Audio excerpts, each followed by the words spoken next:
banyak tadi seperti penggajian, kemudian masalah IT sistem core, itu kan yang sebetulnya adalah infrastruktur besarnya dari Kemenku, adalah di orangnya dan sistem yang menopangnya. Itu menjadi namanya Dukman, supaya tidak menimbulkan persepsi bahwa ini seolah-olah di kesekjenan saja yang gede. Maka kita kemudian ini Dukmen tapi diatribusikan untuk fungsi-fungsi tersebut. Sehingga mungkin bacanya tetap Pak Andreas adalah yang tadi total anggaran yang dibutuhkan. Yang satu adalah yang langsung, yang kedua adalah yang atribusi dari Dukman tapi sebetulnya untuk mereka, untuk masing-masing fungsi tadi, belanja negara, penerimaan negara, pengelolaan perbendaharaan kekayaan negara, dan risiko, serta kemudian Dukmannya sendiri. Di Dukmannya sendiri kita punya 3 yang besar, yaitu Sekjen, Irjen, dan BPPK, yang kemudian masing-masing juga memiliki fungsi yang sebetulnya mensupport masing-masing unit tersebut. Itu mungkin yang, tapi nanti saya bisa memahami dan ini masih menjadi PR kita untuk bisa menunjukkan bagaimana sebetulnya alokasi anggaran dikaitkan dengan tugas, fungsi, dan responsibility yang besar. Untuk Pak Ketua, sebelum pindah masih soal atribusi, ingin klarifikasi lagi Bu Menteri. Jadi dengan konsep atribusi ini, itu semakin besar kontribusi atribusinya itu kinerjanya lebih baik, atau kalau atribusinya kecil, kinerjanya baik. Itu untuk ukuran kinerjanya itu bagaimana? Atribusi yang paling besar yang paling baik, atau bagaimana?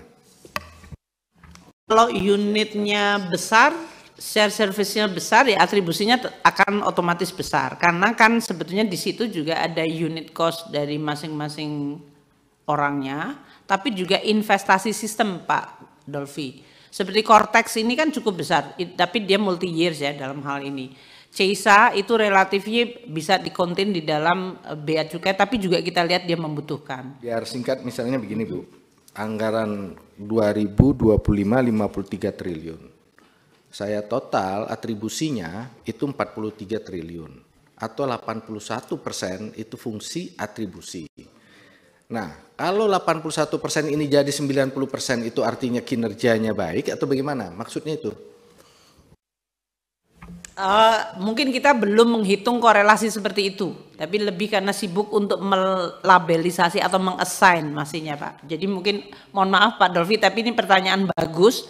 Kami akan coba untuk lihat, karena bagus untuk selalu melihat apakah ini korelasi dengan KPI, korelasi dengan komplikasi fungsi yang mereka hadapi. Karena seperti tadi saya juga melihat beberapa itu seperti DJPPR itu kecil tapi dia memiliki atribusi yang sangat besar karena dia bukannya mengelola isu-isu utang tapi mengelola risikonya. Jadi tapi pertanyaan Pak Dolfi itu selalu menambah kita makin pinter Pak, terus terang, karena pertanyaan Pak Dolfi itu selalu sangat tajam dan substantif gitu untuk itu. Jadi kami membuat sekjen kita juga makin pinter.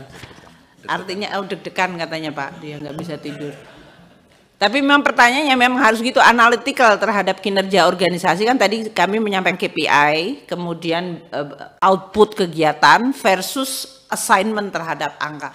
Itu saya selalu mengatakan sama teman-teman Kemenku yang katanya punya data analitik banyak, yang buat analisa gitu. Nah, permintaan Pak Dolfi itu membuat kita makin bisa dipacu untuk membuat berbagai analisa-analisa mengenai tadi hubungan antara kinerja organisasi, anggarannya, jumlah SDM-nya, dan bagaimana atribusi di masing-masing tersebut. Tapi ini PR, tolong Pak Sekjen ditulis Pak Sekjen, di komputernya jangan di sini nanti hilang. Ya. Pimpinan. Ya sekalian aja Bu, tadi kan disebutkan sebetulnya salah satu indikatornya itu adalah berapa aktivitas itu seperti misalnya pembayaran gaji sebelum ada share services dan sesudah ada share services, itu yang paling mudah untuk membandingkannya. Ya, kalau jadi, itu bisa Pak, kami ada. Seingat saya tahun lalu ada, tapi tahun ini kita sebetulnya lagi seneng karena formatnya ini rada dibuat lebih mature, tapi kemudian beberapa risiko yang basic tahun-tahun lalu jadi tidak terikutkan. Nanti kami akan untuk pendalaman kami akan sampaikan Pak Andreas. Kalau yang itu ada banget karena memang itu yang menjadi salah satu. Pak Ketua, saya mau tambah juga satu Pak, biar pesan aja ini sekalian.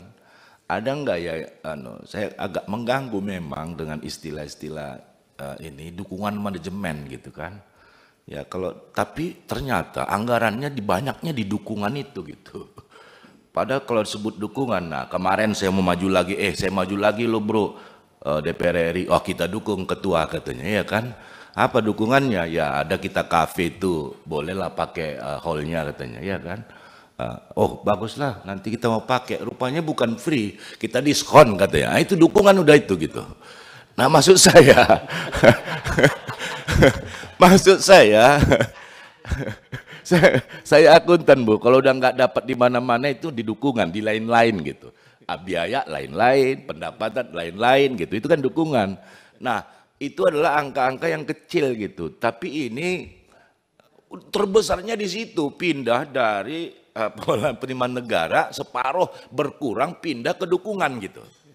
Saya nggak tahu kalau ada apa, biar aja beban Pak Sekjen lagi Bu, kita tambah cari istilah yang yang lebih make sense gitu loh Pak. Masih. Ya ini memberikan kesan seolah-olah jadi ngobrol-ngobrol gitu ya Pak ya, gede gitu yang kemudian nggak efisien gitu, malah justru yang disebutnya yang nama-nama yang soundbite-nya besar seperti pendapatan negara kok malah cuma 2 triliun gitu kan, itu misleading banget itu ya, itu berarti kesalahan kami. Nanti kami koreksi Pak istilah mengenai itu.